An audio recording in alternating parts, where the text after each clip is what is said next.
I'm going to call it that everybody's here. We are talking about a new topic this week, focusing on characterization.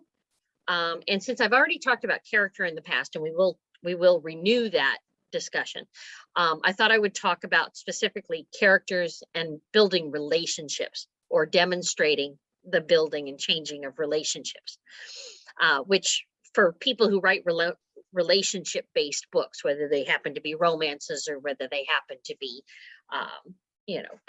family dynamics, things like that, or that quadrennial or that quad of best friends from college, and they get together and they keep together and they keep up with each other, and their relationships grow and change and that sort of thing. So you can do that with a friendship relationship as well as romantic relationships, but you need to think about it in terms of how characters grow and change and how you show that consistently. Because a character doesn't need to be the same character on page 1 as they are on page 181, but they need to have logically grown to become that character, changed through logical cause and effect. And so we're going to talk about that. The very first thing that I will do is, did everybody get the link to the slides for this week? Is there anybody who didn't? Give a show of hands. All right. Link done. All right. I am going to put it in the chat. That should be the viewing link for building characters and relationships. There's only 5 slides. I didn't put any examples in this time, but I have some examples in my head to talk about different points. So on this slide here, let's go to share screen. All right. And previously we've discussed character is as character does. And this previously is, if you haven't seen the previous slides, it links to them. So if you also need to have that one open to look through that because you weren't part of our group previously, the link is active there and you can view those slides. But basically, we're focusing on how to show character rather than say someone is brave and kind and trustworthy. How do we in our scenes show them as brave or kind or trustworthy, or a combination of the things? So what can you use to characterize someone? And often that's actions. If you're lucky enough to be in their point of view, then you have internal thoughts. But most of the time, you want a character to essentially prove on the page who they are. So whether you're in their point of view or not, using actions to show things, dialogue to show things. And I've done this before. I don't know that I've done this in this group, but there's a sort of a shorthand, 100 ways to show I love you. And there are things like, pull your seatbelt. Do you have everything you need before you leave the house? Can I help you with that project you're working on? What do you need from me? All of those things are ways to show that you care about a person without actually saying the words I love you. And you can probably Google that. There are dozens of iterations of it. I actually used it one time for a series of short story prompts, short scene prompts, just to get into the habit of showing these kinds of things without using those 3 words. So 100 ways to show I love you is a very useful idea if you're trying to show love or care. And you can put in character backgrounds. They are distrustful of their parent, of certain types of people because their parents were those types of people, or they had best friends as those types of people as children, and they betrayed them or destroyed their trust in something and that sort of thing. But you can also do it through behaviors. You can show that someone is distrusting of certain actions by having them step back when a person does those actions. Again, cause and effect. And so these are the things that we've previously discussed, rather than creating an info dump or even going as far as a flashback. If it's not immediately useful in the scene, it very quickly takes away from the immediacy if you have to go back and explain at length. Whereas if you can just, you can pique the reader's interest by showing a reticent action or showing a reluctance without going into all of the details about why they're reluctant. All right, let me admit it, Leslie. Okay. So on this point, at the heart of character is relationships. So the best way to show characters is to have them interacting with other characters. Okay, dialogue, who they talk to and about what, is opportunities to characterize what they care about, who they care about, and how they care about them. That 100 ways to show I love you. Okay, and what do they talk about? You can demonstrate a boss and a subordinate relationship by having the boss, again, this sounds like a duh question, by having the boss give directions to do something and the employee executing those directions. You don't need to say so-and-so is my boss unless you're trying to clarify it for somebody who's new to the scene. But even a person watching, let's say it's your main character's new day, first day on a new job, and they're being shown around the office by someone. When that someone approaches the person who is their boss, you can demonstrate their relationship to that boss by having them, let's say, oh, well, let's go over here and I'll show you the filing system. Boss is coming down the hallway this way, and all the point of view character notices is there's a man in a three-piece suit walking down the corridor. And then suddenly their guide says, well, I'll show you the filing system over here. What have you just shown about the old employee's relationship to the boss that the new employee gets to pick up on? Any hands? Okay, what you've shown, oh yeah, Ginger, go ahead. It sounds to me like the old employee wants to get away from the boss. That's right. I mean, put yourself in the new employee's shoes. Somebody showing you around and you notice a person and it seems to you that they're trying to avoid that person.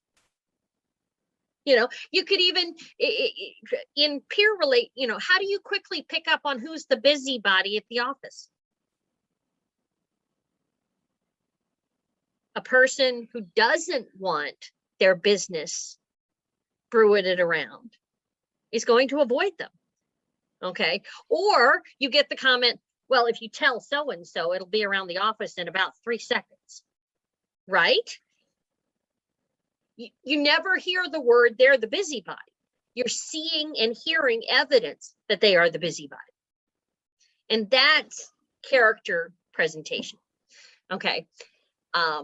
The body language, we just talked about the, you know, turning and saying, let's go over here. Facial expressions, downturn of the lips, eyes going up to the side, trying to think, you know, what am I going to do instead of going towards this person? Word choices, relational words, how they address that person. They say, sir, do they use a nickname? You know, do they talk about them behind their back? You know, and also, if you're in that character's point of view, share the internal thoughts, the internal hesitations. so that you can convey the, how should I put this? Should I say something to this person about this, yeah, the boss is, always backing me up into a desk, but I don't want to scare away this new employee just yet. So I say something like, don't take any one-on-one meetings with Mr. So-and-so. You shouldn't have to in your line of work, in your duties anyway, but never take a one-on-one meeting. And they say, well, it's just, we protect ourselves around here. You never actually tell them that, but you're telling them without telling them that this guy is a problem. And only make those sorts of things if they're germane to the plot, if they're actually necessary to the plot.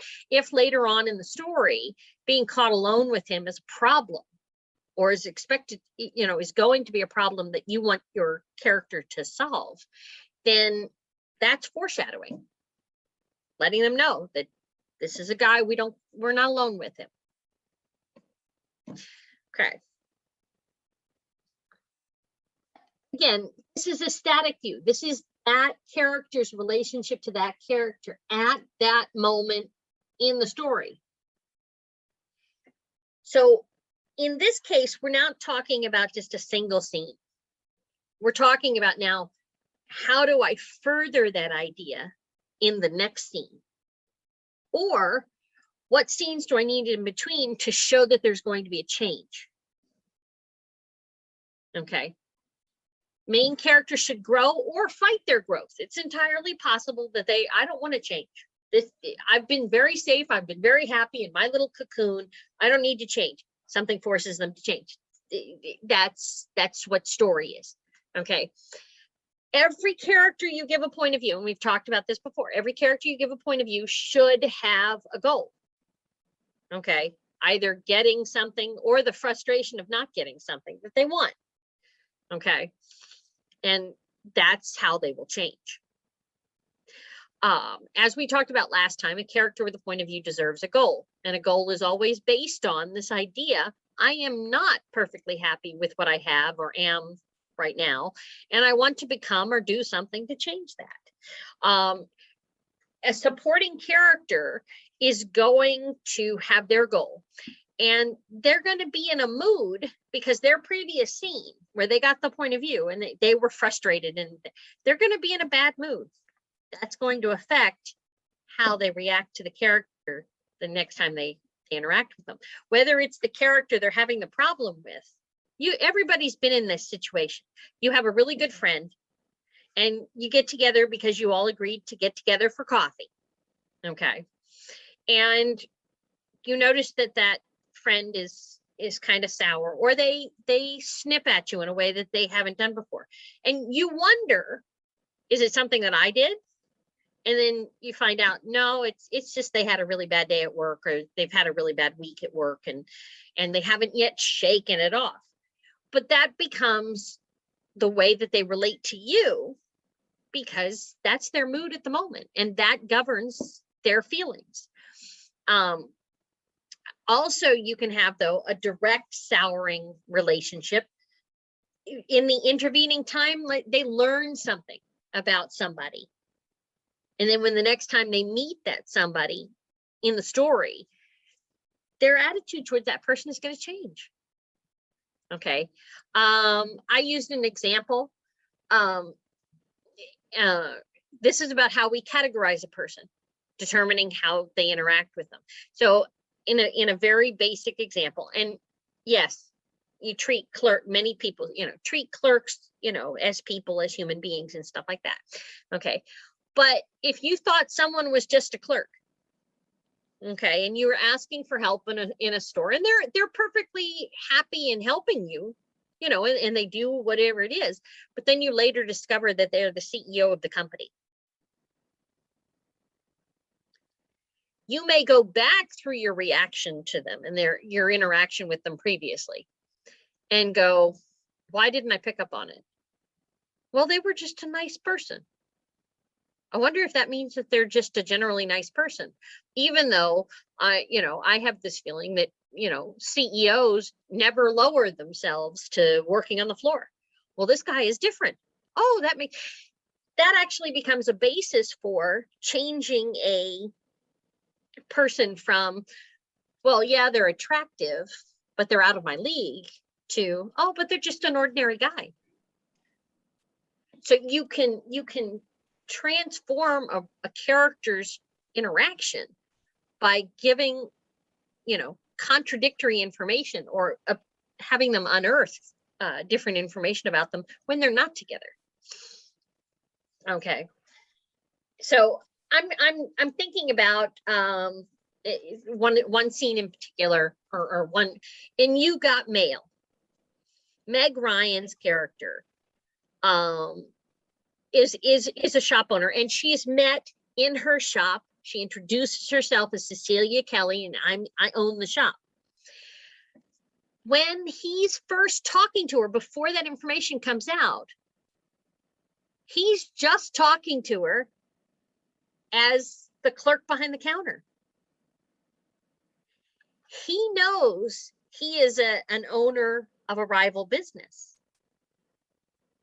So he makes sure that she doesn't learn his last name, because he doesn't want her to view him poorly, because he's been having a really nice interaction with her. He thinks that she's a really nice person, and then finds out how she feels about Fox Books. Fox Books can just go, and so he finds out how she feels towards the conglomerate that he runs. So he changes his interactions with her to try and hide that fact from her, and try and just be, as he points out later, if I was just Joe Fox, not Fox Books, and you were just Cecilia Kelly, not Shop Around the Corner, could we have maybe had a relationship? So he spends the movie trying to just be Joe. And he succeeds, so that even when she realizes who he is, she's able to understand that he's been trying all this time to just be Joe. And he doesn't have any, and that's why their relationship is working out. That's why you can believe that she's actually excited to find out that it is Joe who's her secret person on the text on the AOL platform, because the genuine guy, not the big bad Fox Books guy she had built up in her head, is that. And you can't get that unless you make sure that you show separate scenes throughout the story of these little moments where they are recognizing their changing perceptions. So that was it. That's the last one. So this is, it sounds complicated, but how many of you realize that you already do something like this? You show an early scene of a misperception, and then slowly, piece by piece, have a moment where they see something different in this person they thought of in a different way. You can do a show of hands. I'm going to stop sharing. He does that. Yeah, she does. In Penny's novel. Yeah. Yeah. So FOX, yes. This is subtext too, right? Showing what's up with another character while still in the main character's point of view. Yep. See. Also, if they tell you everyone's business, yeah, the office gossip. All right, see, okay, so looks like I've got So in a little story that I'm writing, it's a romance, and the two characters don't know that they're each interested in each other. So in a way, that kind of is the same thing as what you're saying, because they both have this perception of the others not being interested until they realize that's the right. others are. That's right. And so what you need to do to keep the reader understanding that they're interested is these show character tells. The character, you very much would benefit from the 100 Ways to Show I Love You, because it would be that moment. I think I know. I don't know which story you're talking about there, but there's a moment where it's like, you stay put, I will go out and look for this thing. We'll keep a comm channel open, but I will be fine. You stay here, you're injured. That's a clue both to the reader and to the other character. Even though the other character is distracted by their pain, they will eventually put the pieces together. She's been taking care of me very well. So she really must care about me on some level beyond our work relationship. Yeah. I do use some of that caring kind of things. It's very related to this little sci-fi world that they're in, but yeah, there's definitely caring things that each one would do for the other one, probably anyway, but to a greater degree because of the building relationship. So that seeing that greater degree and that more stress on, no, you have to do this for your safety, for your whatever. And it's more so than what you do for like a common person. Yeah. So that and so those, but building those moments is a piece of dialogue here, a gesture there, not a belabored long scene, and not a long internal dialogue. It's will she understand why I'm doing this? Because I want to show her, because that's the other thing, is at some point I want to test whether she feels that way for me. So the scene goal will be, can I get her to show me something that says our relationship is not just, colleagues? And so it'll be a piece of dialogue that, well, if she responds this way, then I'll know that she has, but if she responds this way, then clearly she doesn't think that way, and you can have the characters miss the cues. And then you can also have the characters successfully get the cues, and then that internal emotional relationship ratchets up. Oh my goodness, she might actually feel this way about me. And then, carry that forward into the next scene. Yeah, that's one of the things that I really like about character development, even though I'm using characters in my story that have already been developed. So I'm writing in the fan fiction world, so these characters are already developed. So I don't need to develop their actual characterization of each person, but it's the relationship that I'm writing about. So what I find is that whole adding in the vulnerability of what we have in real life, you never know for sure what someone is thinking about you. So is it going to go the way you want? Is it not going to go the way you want? Are you going to be whatever it is. So that's the part I like about writing this characterization is I already have established characters. I just have to, change their point of view and change who they are or how they react to each other. Yeah. But it seems to me that fan fiction would be a remarkable exercise in character development, because you have to be able to identify what the character does that represents their personality in already existing stuff. You're not making it up from scratch.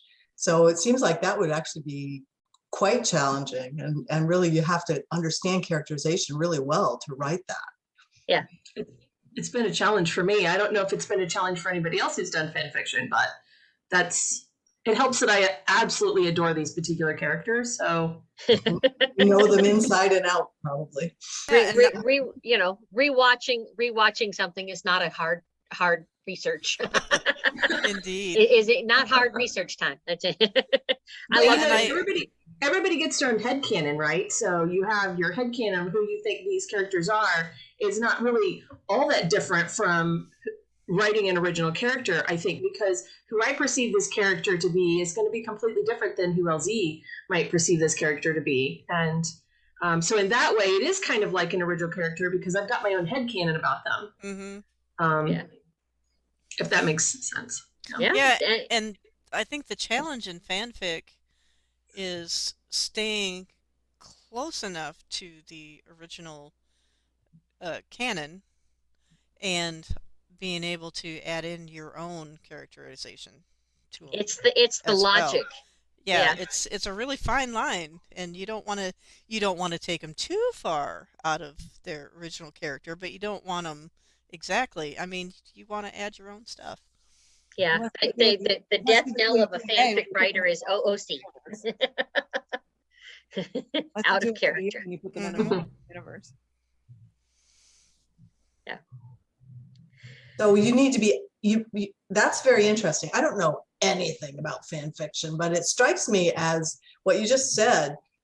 The death knell is to be out of character, but you don't have a story if you don't have something different going on. Mm-hmm. Yeah, So and that's quite a balance that you have to strike. yeah, that's the fine line because you don't want to take it too far, but you want to take it far enough where it's actually your own original twist and your own idea, but you do have to stay within that track. Yeah. So like I have a tendency to follow people who are adult characters. I'm not a big fan of a lot of the CW, which is I don't remember what the CW stands for, but they do a lot of teen angst dramas, and they have teenage characters or young adult, new adult, young adult characters, and that's great. But then they age them up to 25, and they're still acting like they're 15. Right. The fanfic, and I'm like, you missed the point. Or you get, or they the character is 25, 35, 45, and they write them like they're teenagers without a time travel spell being involved. And it's like, but I don't know that teenage person would have become that 45-year-old person. That makes it out of character for me. So, although I read one, I used to follow this show called Rookie Blue, and there was this fantastic writer. She wrote a whole new story about these characters, and she gave them a daughter, and the whole perspective of the story was through the daughter's eyes. Of the characters like they were on the show, and she went all the way up until they died.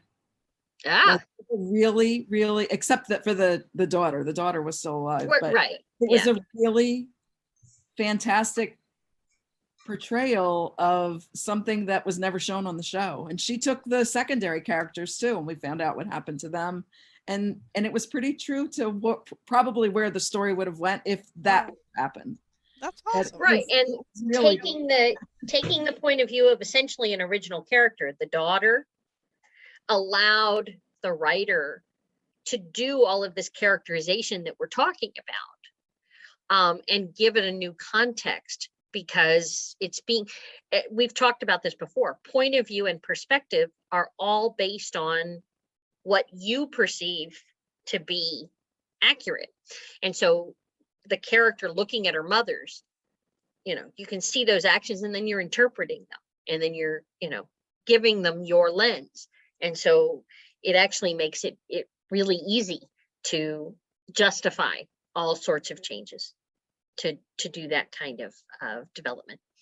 All right, so getting off of fanfic, not that because I really do think it is, as somebody said, it is a fantastic way to develop some skills.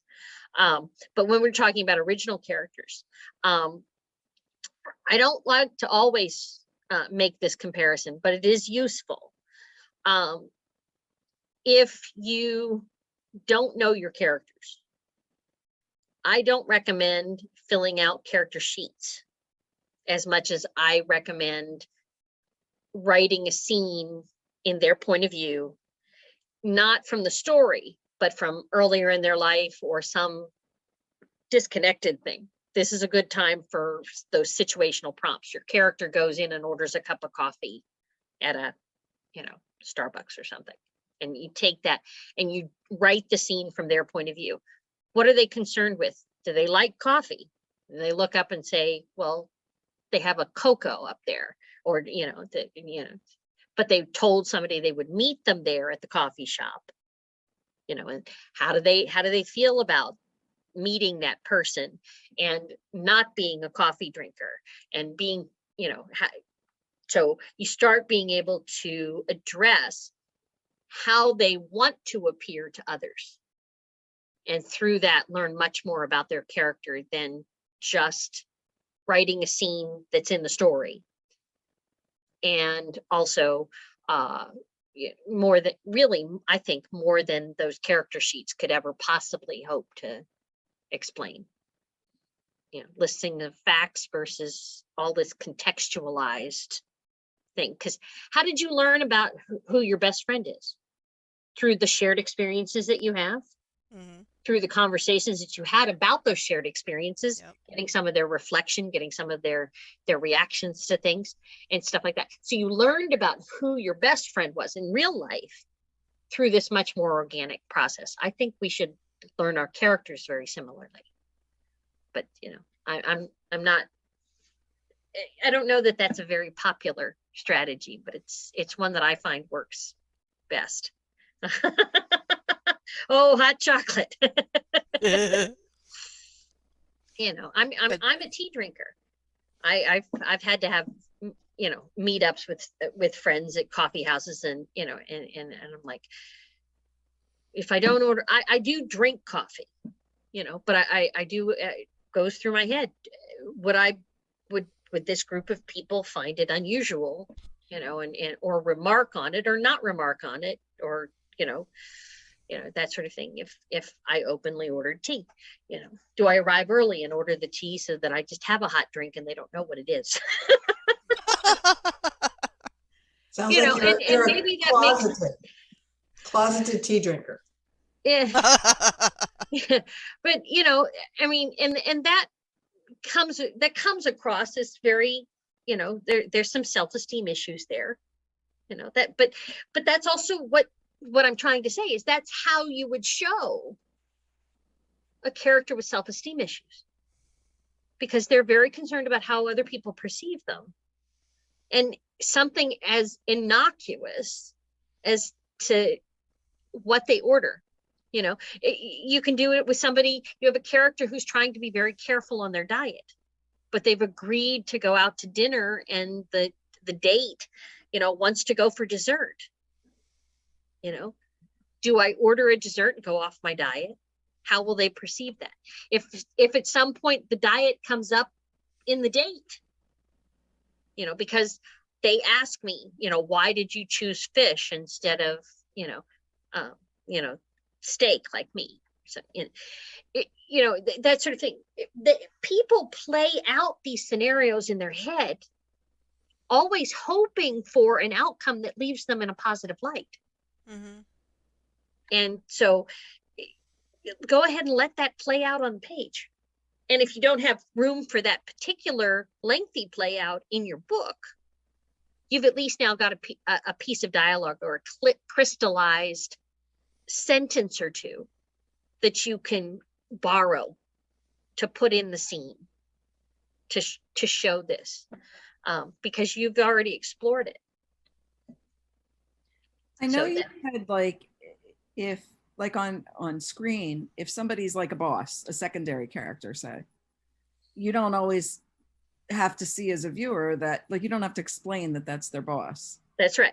Don't you in a story, don't you, if it, say a boss or a best friend is a secondary character, when you have to somewhere in there say, oh, so-and-so Judy was so-and-so's best friend since they were, so the reader knows who they are.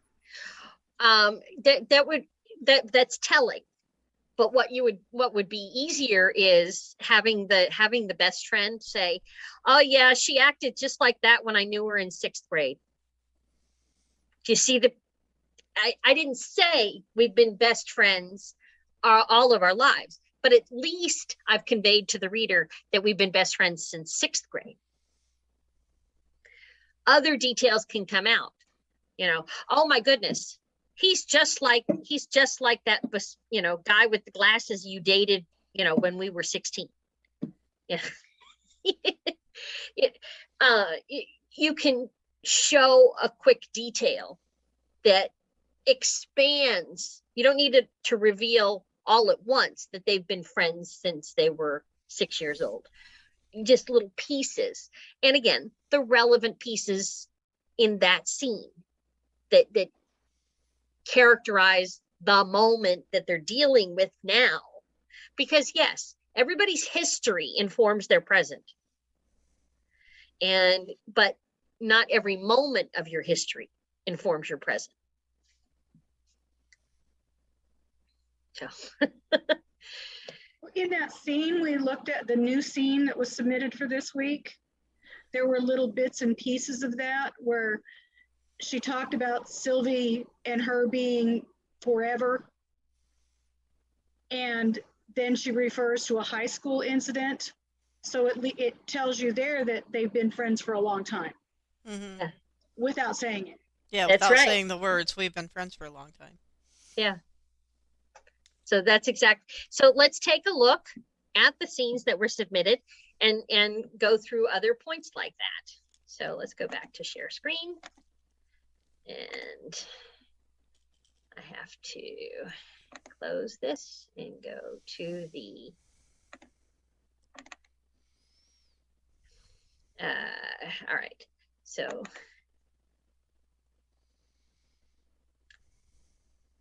all right. So Saturday morning brought more snow flurries, but no flakes committed to the cold black pavement. I was torn between wanting a thick, delicious frosting of snow and wanting to go on 2 more dates this weekend. I'd second guessed myself about setting up the flirtable.com account, but last night primed me for more social success. It's like riding a bicycle. Sorry to interrupt. Did you see Julie's thing that happened a few minutes ago? Yeah, I saw it. Oh, okay. I'm about to send her the link. Okay. Thank you. I apologize.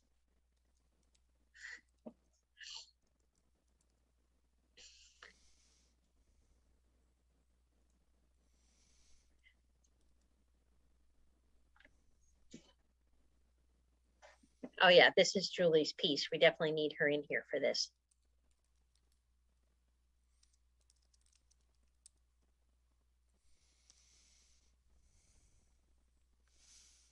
Okay, I've messaged her the link. Okay, thank you. Mm-hmm. I need to get better about paying attention to all the different screen parts.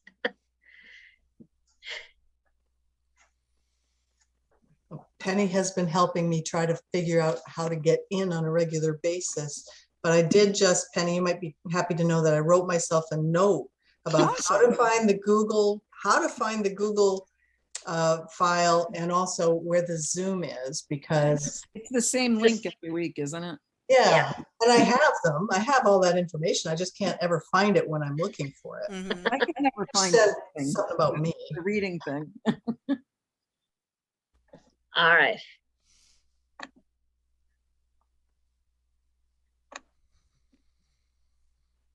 All right. So, Julie, you here? I am. Yay. Okay. We opened up, as you can see, we opened up your file. So I apologize.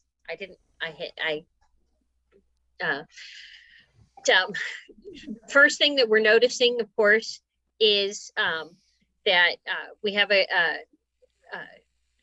long-term goal and a short-term goal. In every scene, as we talked about previously, this point of view character needs a goal. If it should be a step, even a small one, toward their larger goal. And in this case, it truly is. We want a date, and then short one is getting ready for this date.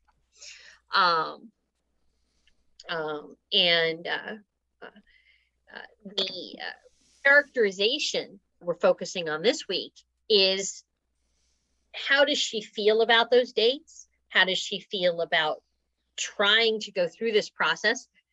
We were talking a lot about self-esteem previously, and this idea that you can let a character work their way through their insecurities on the page. You don't have to spell it out, but you can do it through dialogue. You can do it through word choice. You can do it through actions or reluctance to do actions. Okay. This is background. Okay. It's very short, so it's not an info dump. I was just thinking that. Because it's setting up the context for why this particular day is different. Okay. But again, it keeps it brief. It's a long sentence, so it's slow, ruminative thought. It's not hurried, panicked thought. I don't get this picture. While she does down here try to figure out what to wear, I don't get the sense that she's throwing outfits this way and that way and that sort of thing. But she is contemplating the value of this over this. I really liked, and I thought this was interesting, the color comparison was to a football team's colors. Mm-hmm. Well, she is from Alabama, and so she actually, Roll Tide is in her family vernacular. Mm-hmm.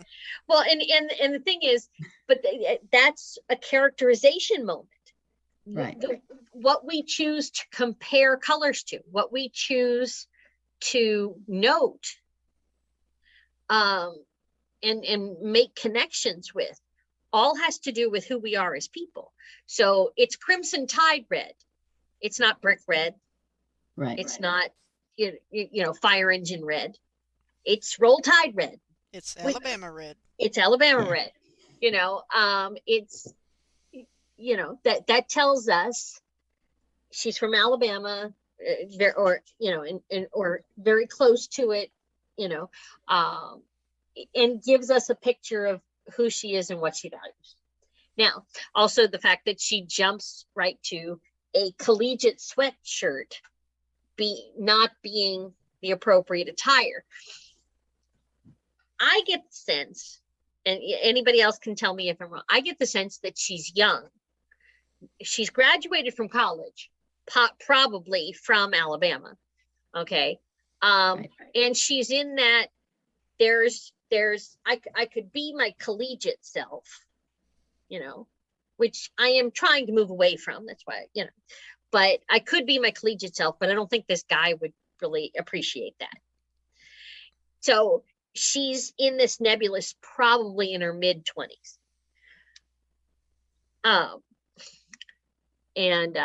You know, trying to decide what's appropriate to wear in a situation is not a given in every situation.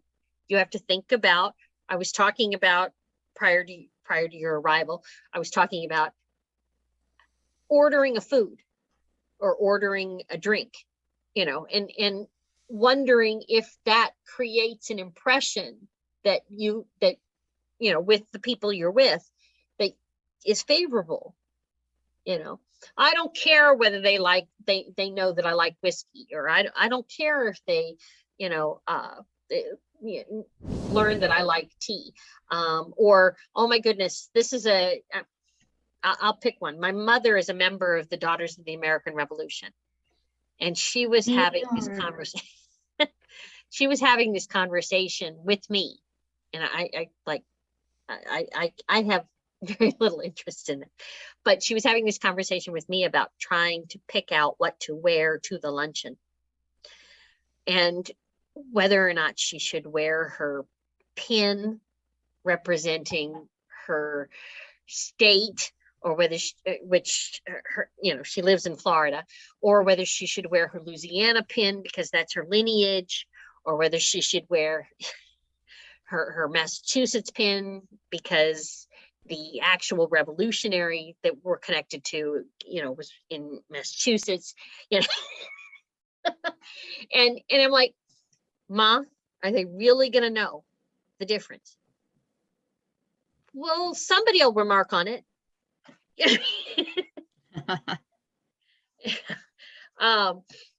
You know, so people worry about these things. And so showing that in here, is this going to create the impression that I want to create, is important. Somebody gives you a gift. The next time they come, this happens with mother-in-laws all the time. You know, do you hide away their Christmas gift, or because it's so garish and awful and it doesn't go with your home decor, and then pull it out, you know, when you know they're coming for a visit? Well, what the heck happens if they show up for a surprise visit? You know, how much panic do you go through? And then they could be well, but then there are those, the mother-in-law comes in and says, where's the statue? And you make up some excuse. Well, I had the maid take it for cleaning. You know? Yeah.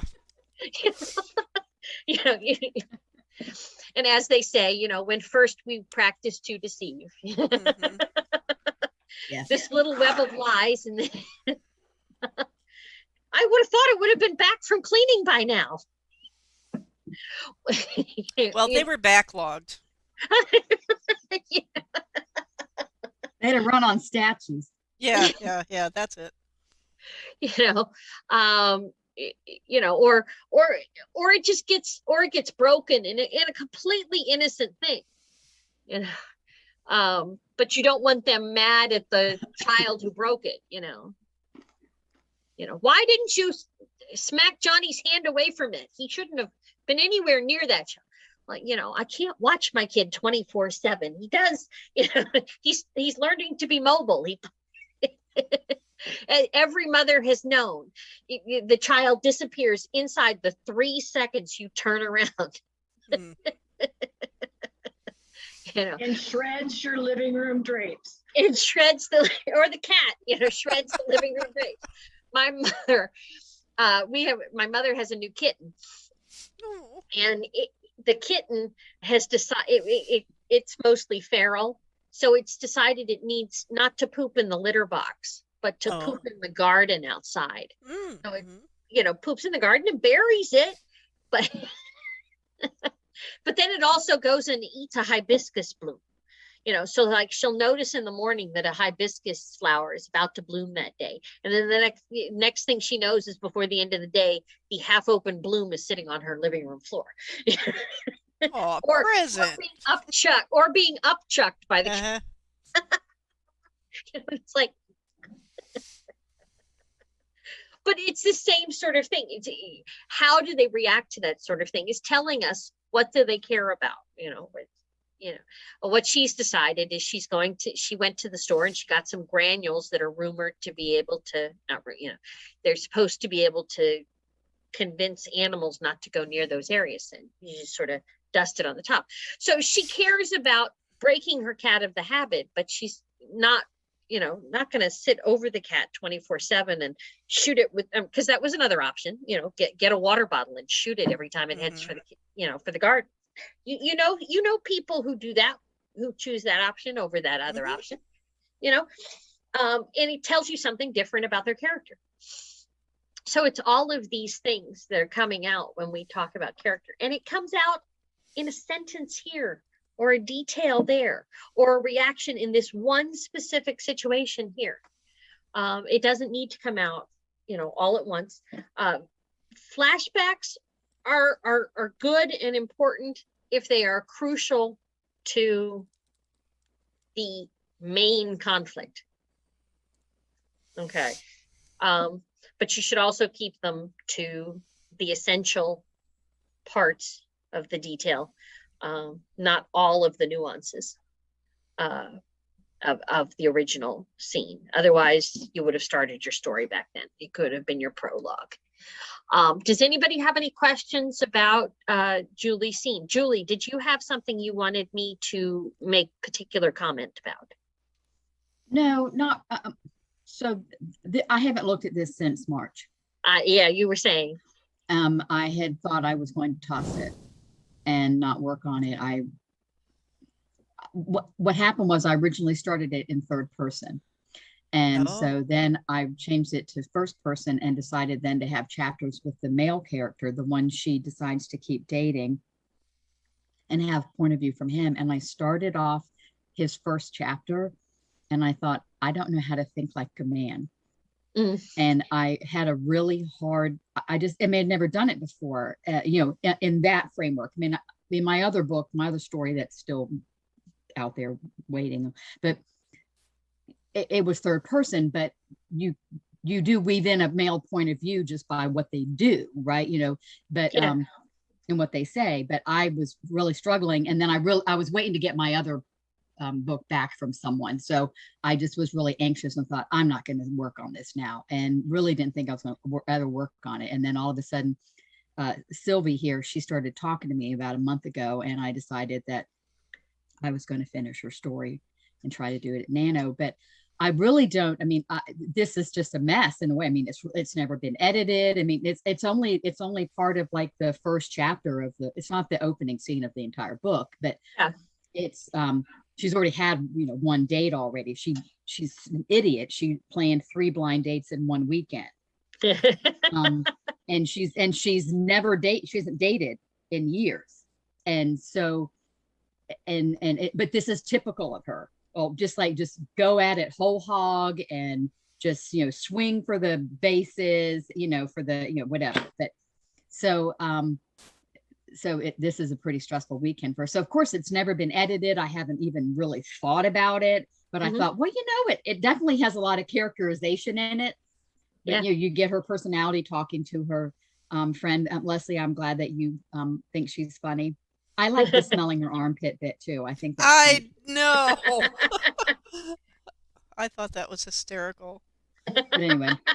And So something else I mean, it's just, this is like so totally rough because I haven't done anything. So with it. Yeah. And whether or not you continue this, you definitely have captured a character voice. Carolyn, what's your question? I'm sorry, I'm still trying to learn the things of Zoom. A couple of things real quick. Julie, there are 3 gentlemen who have formed a group, the Writing Guys, and they do Zoom meetings and roundtables where they teach how to write from a guy's point of view. They answer questions from sex. I'm really bad with all the information on the LGBTQ plus community, but Hermes has kind of like an open relationship. He's married, but he's a Dom, and he teaches other people how to be a Dom, and he's just such an absolute sweetheart. And he, they answer all sorts of questions from sex to homosexuality, sex scenes, reactions, physical, mental, first time sex, firearms, slang. Well, I don't need help with firearms. I already know more than most guys. You have different slang if you're in the FBI or if you're in a militia or if you're like, so the Writing Guys are a fantastic resource. Laura, I am struggling. Please help me. I have taken the Deep Point of View Masterclass 3 times. I'm constantly going through the notes, the handouts, and relearning. I am struggling with this because I'm fighting. You're teaching what to look for, and I'm trying so hard to see that. But when you're like, this is showing this, it's like, no, this is not showing. And it's like, no, she's trying to teach this. I don't know how to disassociate because this is exactly what I need to learn. This is exactly where I'm at in my growing in the craft process. I don't know how to do that. What would you say the character growth of this scene is? Because I love the characterizations. I love because the context and the subtext is there with the relationship with her friend and what's going on. I just, from the beginning of the scene to the end of the scene, how did the main character grow? In what way did the main character Okay. grow? What am I Now- supposed to be looking for? Help Well, me. that's not actually, it doesn't happen in this scene. Okay, It will happen in the next scene. so this sets us up for the next scene. This sets us up for the next scene. So Oh, thank what you. you have to do is decide. So Julie, Yeah. if you had to identify one thing that Sylvie took away from this scene as to how to approach her dates, what would it be? I'm going to go back and look at it in the Google Sure. Doc so I can scroll through the whole thing. I can't remember how it ended. Oh, so There- she just ends up picking a shirt. I Very don't end know, of it, I- she was thinking about Timmy. yeah, and already kind of starting to compare. Okay. I mean, obviously she's definitely got, she's been able to process a little bit, I think, of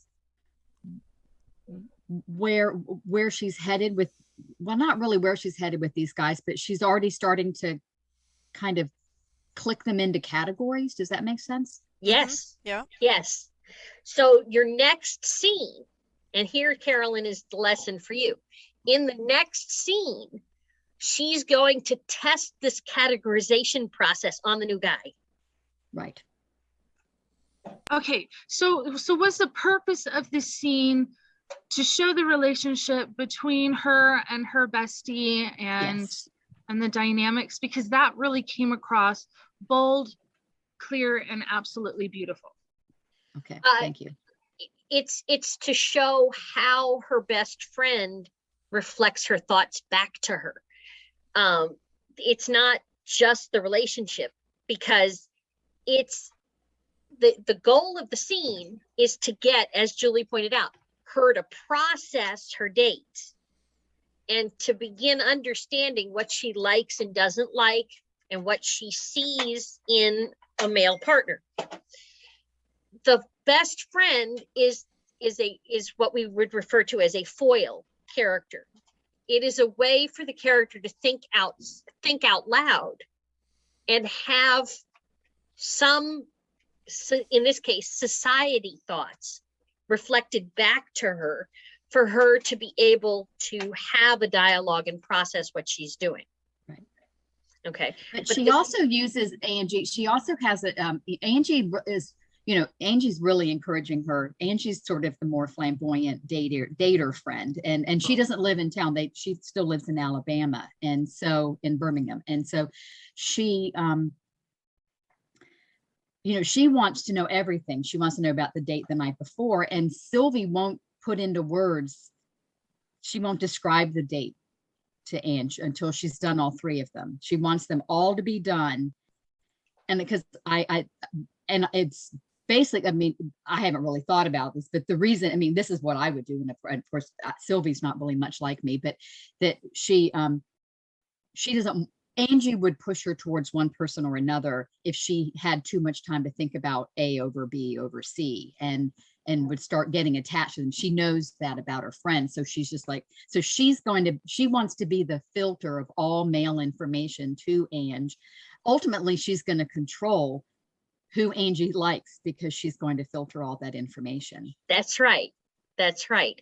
So there's this battle both inside and outside of Sylvie to, oh, I just want to take in all of the information and then I'll sort it out. Mm-hmm.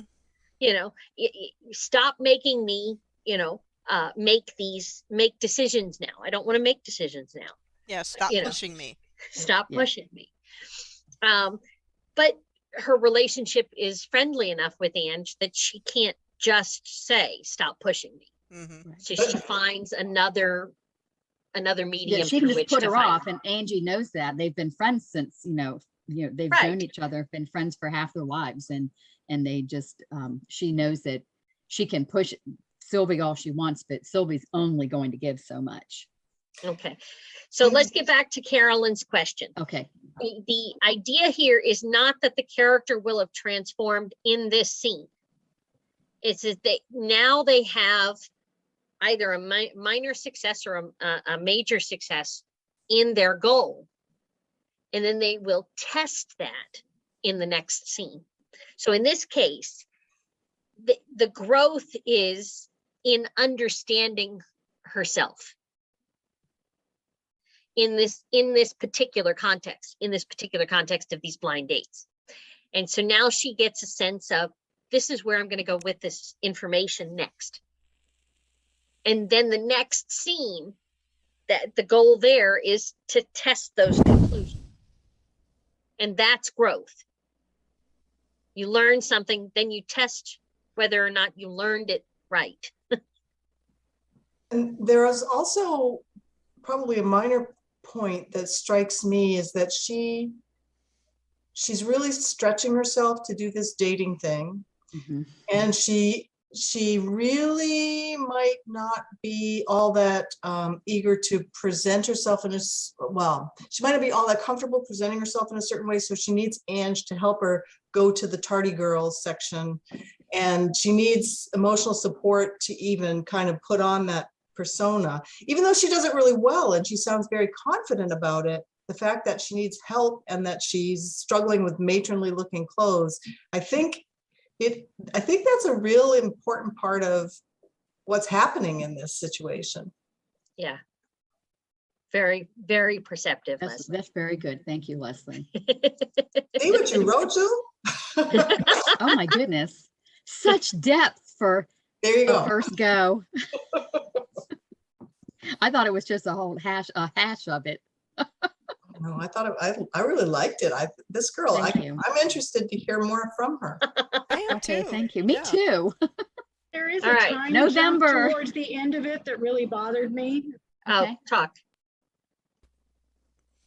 Oh, you muted. You're yourself. on mute, Ginger. I can't see it on the screen and I couldn't scroll down to it. Oh, okay.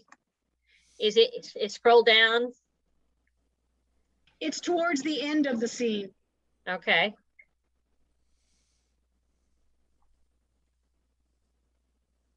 All right, there's the end of the scene.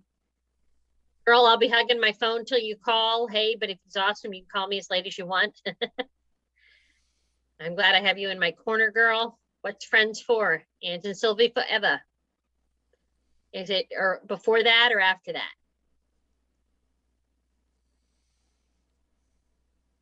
You're muted again, Ginger. I hit the wrong button, sorry. It's I yawned about 10 p.m. and closed my laptop. There's kind of a jump where you don't know whether she went on a date or what happened. Okay, with 3 hours to get ready, I poured a glass of Cabernet Sauvignon, scrolled through the flirtable profiles. Didn't see anybody new and interesting. I debated sending a quick private message to Pete, my Sunday date, about changing locations. Without a good reason, I'd look flaky, so I nixed the idea. Instead, I scrolled through the messages from Jeff so I could remind myself about the important details of his life. Yeah.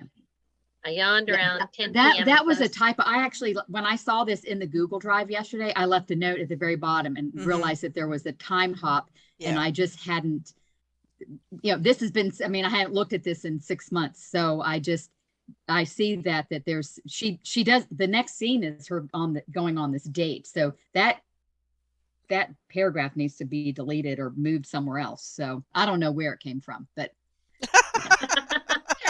I don't know anything about that. Is that, don't y'all, I find stuff like that all the time. Like, what? Mm-hmm. I thought it was spring and there's snow on the ground. Right? Yep. Thank you, Ginger, for reading it. Yeah, that paragraph. I see details like that in books and they drive me crazy. Yeah, this one wouldn't make it, wouldn't stay, because the next I already found it.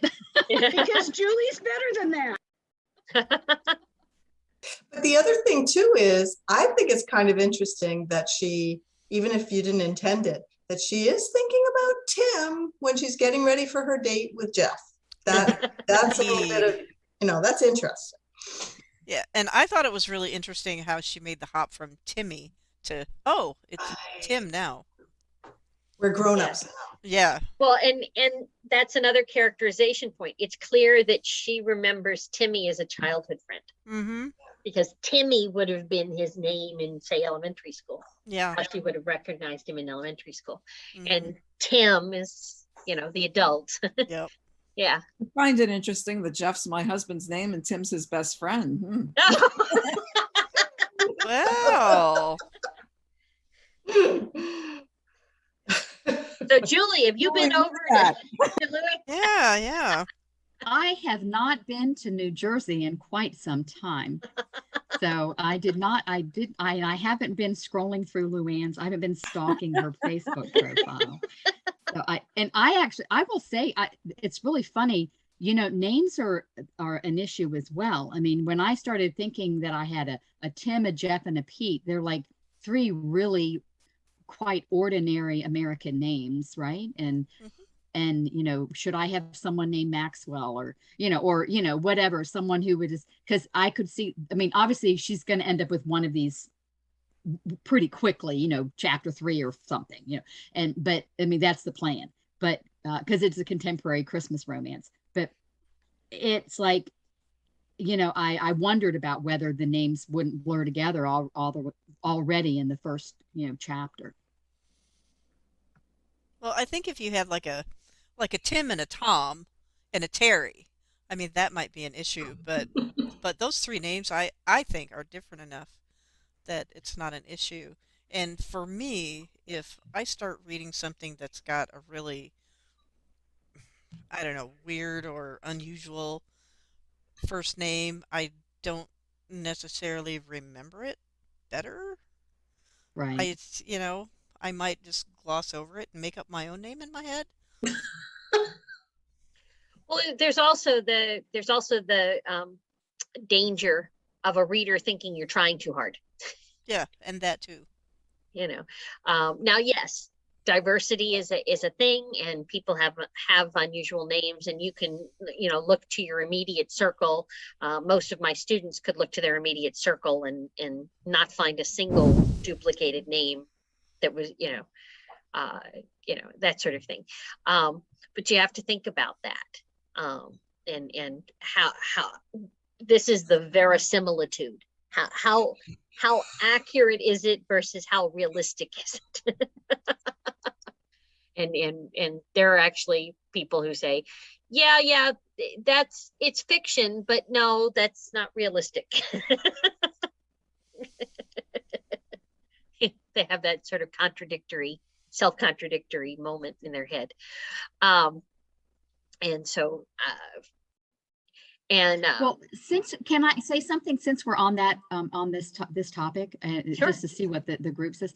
I belong to the Writing Gals on Facebook, that group, and someone recently asked this question. They said, why do all these characters have blue eyes when only 5% of the whole world's population has blue eyes? And people were like throwing out all this stuff. And I wrote, it's fiction, isn't it? I mean, you can do anything in your world. I mean, does your world have to literally reflect the demographics, of eye color? I thought it was a dumb. I didn't start off, but I'll tell you now. I thought it was a dumb question. They either have your blue eyes story. or They get hazel whatever eyes. color eyes they want. It's always blue eyes or hazel eyes, never brown. Julie, I character, saw my your other book has- comment. I Yes. have hazel eyes, yes. and my main character has brown eyes in my historical fiction. She has dark brown eyes. Dark brown eyes are beautiful. I know. Yeah. I've read several books with brown-eyed main characters. Yeah. Yeah. But in the next scene, she goes out to dinner with Jeff or whatever, and he's got these startling blue eyes. Aw. the startling blue eyes, because of course, now my question to you is I it don't think I because said it's the word uncommon? startling, but Because they're a very interesting shade of blue, right. so rather than I didn't say startling. I just said that out loud. But I don't know Yeah. what it says. I can't Yeah. remember, but I That's thought I it. remembered he had blue eyes.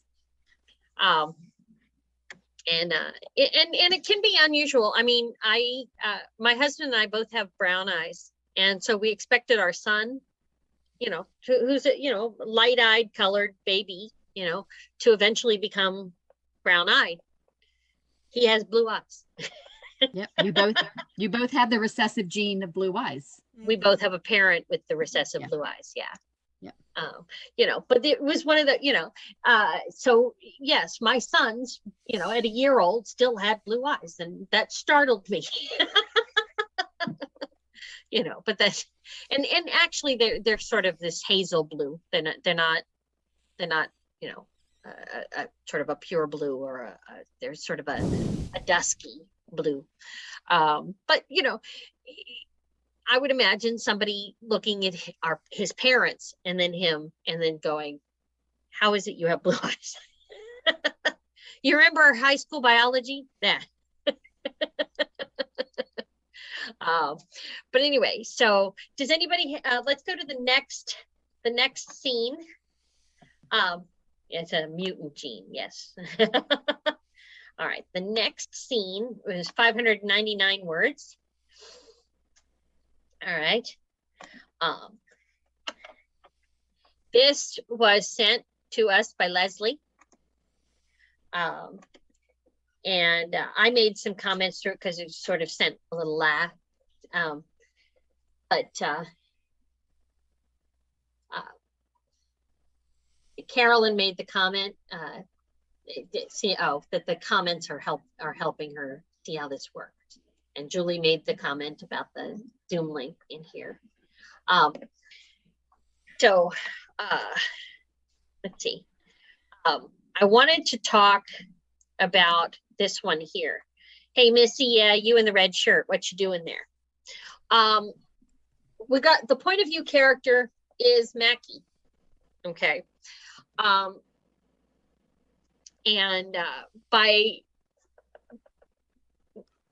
we could have started the scene with her, getting dressed in her mirror in her room, and trying to decide between, a sweatshirt or a shirt. She obviously decided on a sweatshirt. She recognized that she's among sort of working class people, gray bearded man, bald cap. So we're personifying, but we get her personified by using just dialogue, not any sort of judgment, but just you in the red sweatshirt over there. What you doing? And then the interaction is Barking dogs, I'm going to close it. Okay. This is that testing. After Julie's scene, we said she's going to test her understanding of, how people fit into boxes, and test her understanding and what she's attracted to, what she's not attracted to, and this categorization of her dates. This is the same thing. So we can assume that the previous scene, Mackie was choosing and discarding different ways to make herself visible in Stella Mare. She finally chose this one. So shows up here, and now we have this scene. This scene is testing. Is this actually going to get her noticed? Is this actually going to create a connection between her and the people of Stella Mare? And so we're watching her test take place. And that's the goal of this scene. We get to the end, just 599 words later, and oh my gosh, the test was a success. Now, there was internal conflict. Do I sit off here to the side and hope somebody notices me? The introverted part of me says, I need to do this. I can't just, but she had made friends with the waitress that, so the waitress knows her, so she can get her coffee and, and things like that. And she's hoping this sort of this side interaction will sort of open up, that she's approachable, without her having to do the approaching. So she keeps testing that theory. She goes down further and she wonders if she should get off her duff and actually go closer. Well, okay, they're talking about me. There's an entree. But I shouldn't do it. I'm still an introvert. All right, well, okay, I'll go to the end of the counter near Jim because I can't, he's going to know that he talked about me and he's going to know that I overheard him. But by putting myself over here, I'm going to say it's okay to talk to me, talk about me, you know, because I'm here, but I've got some distance that makes me comfortable. Okay. And then she has an interaction, tests this out, talks about the Johnsons, which alludes to her larger goal. She needs to get to know the people of Stella Mare because she needs to understand how she might be connected to any Johnsons in the area. And, you know, but you can't just walk up to everybody and say, are you a Johnson? Are you a Johnson? Are you a Johnson? Open up the phone book and go knocking on every Johnson's door. That's not who she is as a person, even though that might be an option for some other characters. She can't do that. So she needs to sort of open the door for them to come to her, and making herself available, allowing herself to become the topic of conversation as the new person. It's very uncomfortable. Introverts, you know, oh my God, I'm being talked about, crap, you know, but it's crucial. And that's why she has this scene. She is testing, can I open the door?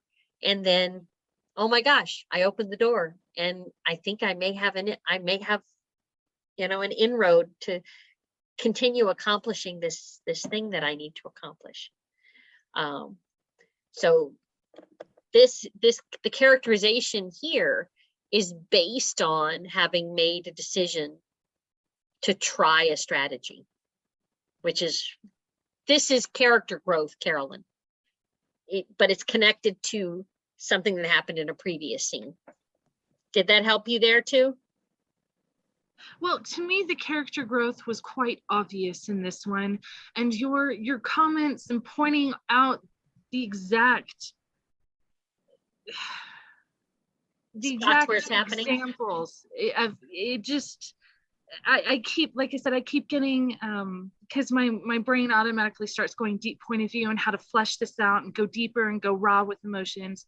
So I'm missing the finer, most important parts, exactly what you're pointing out. So this will be in the recording that you post, right? Because I'm going to have to go over this a few more times just to separate, because I need to compartmentalize and separate and be like, no, focus on this, focus on this. So when I give my critiques, I can point out, you did this really, really well. I like how you show this. And then if they're missing, like the finer nuances, the details that are so key. So this just hit everything. It absolutely showed, for me, it showed growth from beginning to end. And your comments pointed out why I felt that way. So thank you. And ladies, thank you so much for walking me through, like on the last one. This is exactly what I need to know and learn. I'm super selfish. All right, we have actually closing in on an hour and a half. Is there any final questions? Anything that you want to discuss, or, you know, as a question that hasn't been answered, or that, like Carolyn, sort of a nuance, but what about this situation? Do I see any hands? I don't see any hands. I'm going to stop sharing. We'll come back here. Oh, yes, Leslie. I just like this is another one of those examples, right? Of, I wrote the scene and had no idea that all that was happening in there, you know, and I put it up because I thought, okay, this shows a little bit of change, right? I mean, the reason I sent it to you is because I wondered if the body cues and that kind of stuff demonstrated her uncertainty. And that was all I was thinking of. So this is really, it's helpful in terms of like scene arc and story arc and character arc. So, yeah, I appreciate that. Oh, and by the way, can I tell them, Leslie, What? that this is part of something that they could actually read the whole story? Oh, they could, in fact, and in fact, Penny has read it. Yes, yeah, no, this is my one published work. And I highly recommend it. That's so kind. I do. I love Mackie. I love How is Mackie it so available? much. Okay, good.